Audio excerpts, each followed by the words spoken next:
Yo, yo, starting up again with the Mooj. What's up, Mooj?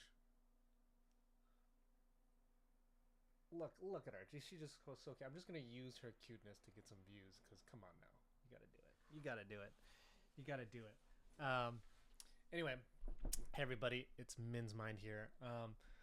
I wanted to record something about something I've been thinking about a lot lately, which is what happens when AI gets a lot cheaper. And definitely, one of the themes that I think about a lot on here is like what happens when more creators get the tools, right? I featured like an interview with the Suno founder, Mikey Schulman, who was talking about how he thinks that there's going to be a billion, AI musicians or a billion musicians because of AI.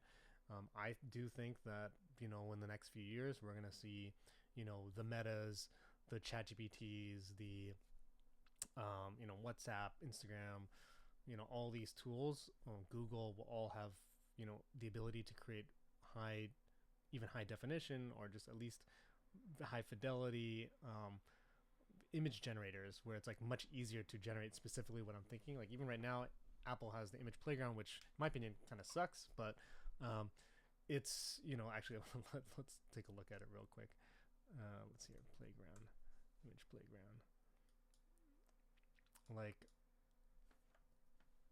can I just hide? Can I hide OBS? Go away, OBS. All right, so here's image playground. It's also like not very easy to use. Like, okay, like I want to generate like a spaceship going into space, let's say. And then it like I don't understand like this is the image, so now I generate it and I have like different examples. First of all, ugly. It's like worse than Dolly right now, and I can upvote it. Okay, and then what am I doing with it? Like, what can I can share it from here, etc. Even when I like am using this, like, what is this going on? Am I like two? Now I have like I'm using two images to refer to each other. Now I'm gonna dude in a spaceship. Like it's very confusing. And maybe that's because I'm just used to, you know, um, I'm just used to Midjourney and Dolly and Free Pick and all of them. But look at that. All right, so I got some space versions of myself. Actually, I don't look too bad.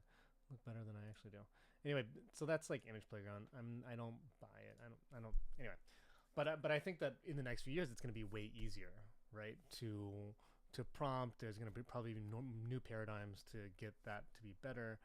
The bigger question to me though is like, what does this all look like when everything gets way cheaper and more widespread? And I think the interesting example is like the SpaceX example, and I've heard this before on like Stratechery and a few other places where the example is like SpaceX created Starlink, which then made which comes out of SpaceX's ability to make rockets cheaper, right? So like the main thing here is that at the moment before or the moments before SpaceX became what it became, the market for launching satellites into space was only so large, and when they made rockets cheaper, um, a litany of businesses came up on top of that, including Starlink and other businesses that I can't even think of, but like launching different satellites going into space and different kind of businesses that are now on top of a much more cheaper layer, right? Because the barrier to entry for new business creation was the expensiveness of the rocket launches, right? And so like, are there analogs for that? If you have any analogs for that, please leave them in the comments, because I'd love to think about that more. But like, what does this look like where AI is not only is it ubiquitous, but it is really, really cheap. Image generation is cheap. Video generation is cheap. ChatGPT, like getting the current ChatGPT 4 level of intelligence, everybody's paying $20 for now, and O1, right? ChatGPT 4.1 preview, like that all costs like $20-$30 a month or what have you. So what happens when that level of intelligence becomes way cheaper or even free, and then let's say ChatGPT 5, 6, or 7, that's what is going to cost the $20-$30 a month, and that I think is inevitable. That's going to happen, and so therefore, what kinds of businesses happen in that world? It's an interesting thought, and I'd love to hear what other people think about that. I think when we think about let's say something like graphic design, right? I think graphic design didn't really exist, right, before, or digital, at least digitally enabled graphic design did not exist, let's say 20 years ago, or 30 years ago, when we didn't have computers, widespread computers, and you know, having to learn how to draft something or to make an architectural design, etc., was a lot harder. It took more skill, it took more training, more talent, and you probably had to pass through, let's say, a decade or 5 to 10 years of apprenticeship or whatever to get to the point where you could design certain things that now today you can design much more rapidly, even though it's crappy from today's standards compared to, let's say, 30 years ago. It is either on par or better, or at least passable to some extent, right? And so what does that mean? It has meant that we could have more graphic design, globally, in more businesses, in more places than ever before, right? Like fonts as an idea, for people to design font, implement a font, etc., to their small mom and pop business, all the way up to like a corporation, was not normalized without, having the internet. All these little slivers, right? And so the internet, or sorry, the AI is going to do a similar thing, in my opinion, where, okay, I'm going to arm the average person with the intelligence of a PhD, as some people say, which is, I think, definitely not current. Like, I think people like to say, like, oh, like ChatGPT 4.01 preview is like PhD level. I don't think it is. I think PhD people, at least the ones that I've interacted with, are pushing thinking to a new place. They're like synthesizing a lot of information. They're challenging thought. They're, it's just not. It's just like O1 preview is not doing that, right?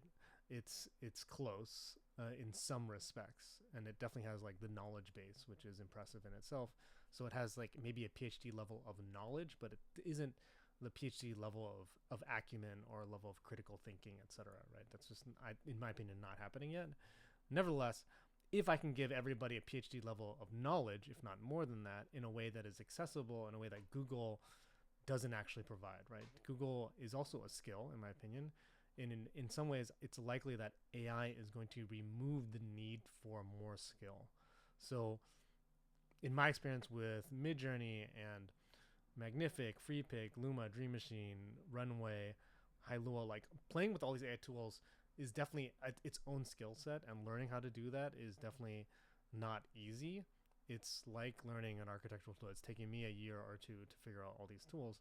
But my ability to get from, let's say, generating an image with my hands that, let's say, is a signed poster, right, that has my name on it, for example, is just so far away from me from a talent perspective, right? Like, I have to learn that skill. I have to probably go to school, learn drawing, learn all these things. It might take me a year or 2 or 3 years or whatever to finally make something that now I can personally learn the skill set of Midjourney in, like, let's say, a month or 2 or less, and generate a poster of better quality than anything I could have generated through a year or 2 or 3 years or 4 years of college in an arts program, right? And so on one side, yes, that's potentially destroying jobs, especially like art and people like that.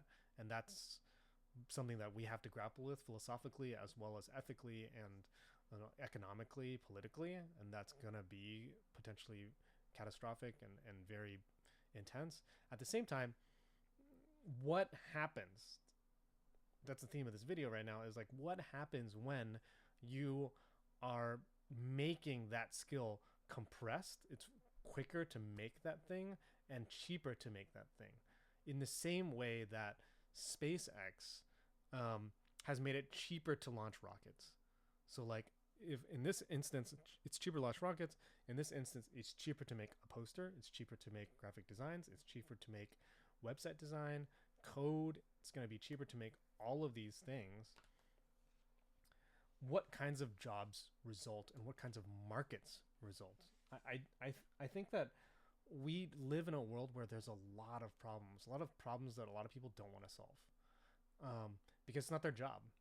And I think that I wonder that with AI, people are going to want to solve these problems. They're gonna like be able to solve these problems because they are gonna be equipped with the intelligence in their pocket to be able to solve these problems faster, and we're going to be incentivized to do so because this it's going to probably cause some kind of arms race where like that is more and more common to have to be able to solve in order to get ahead, right? Like little things like where a sign goes, or like how a curb functions, or like like website buttons that don't work. Like every day we run up against these like minor inconveniences in our lives because someone doesn't want to solve that problem, and we're just used to it. We have gotten used to this thing being inconvenient in that way, and we've reorganized our lives around that. Whereas I wonder if we're going to reorient that in a way where, hey, AI is going to enable those problems to be more and more clear to be solved. Multiple industries are going to move towards solving them because we're going to move towards more convenience. It's like with what Jeff Bezos kind of said about Amazon, which is that the consumer never is going to want slower shipping or the wrong product. They're going to always want faster shipping, better products, et cetera, over time. That is the thrust of the consumer economy. And so that, I think, is also going to play its part in how all this evolves, where AI enables more productivity, cheaper, output, productive output, whilst the consumers want more because they can see they can have more. So you're going to have these companies that come out of this, which are going to solve multiple problems, manifold problems, and the little small problems that are really inconvenient, right? Like even like if I think about Uber, right? Uber was created this huge blue ocean, right? Where it opened up this whole world where, oh my God, everybody doesn't have a car. There's a lot of these dormant cars, so to speak, and now everybody can get to where they want to go just with an app. And that's, to me, is a minor inconvenience that was solved by innovation, which with a crazy business model and world changing. And there's a whole there's hours and hours of things to talk about with Uber. But the point I'm making about Uber is that there are plenty of minor inconveniences like that in our lives that we don't even know, we don't even think about, and AI is going to enable that. And I think maybe that's the bull case for this like example of how does AI become an engine for a larger economy. And this is kind of where I try to think about things. Like I think everybody, or a lot of people, it's easy to sink into like AI is going to take our jobs, and where I'm trying to rack my brain is like, how are more jobs created in this world? And I think it might be this example of thinking about how SpaceX changed rockets, and how graphic design is being disrupted by AI tools in particular, and how that's going to change how graphic design is going to be approached, and how much graphic design we're going to see as a result of that. So would love to hear what your thoughts are on all of that. Leave some comments down there because I honestly don't know. I'm still figuring it out. It's all happening in Min's mind. And yeah, let me know what you think, and leave a comment, leave a like, and subscribe to the channel. Thanks a lot. And check out my other videos, which I kind of ruminate on this as well. I'm still getting better at this YouTube thing. It's my first time really jumping in. It's something I've been dreaming about for a really long time. And I just thought, you know what, hey, I'm just going to do it. So I'm just going to get up on here and ramble about weird thoughts that I have, and I hope it's useful for you guys. And let me know what else you want to hear about. So talk to you soon. Bye.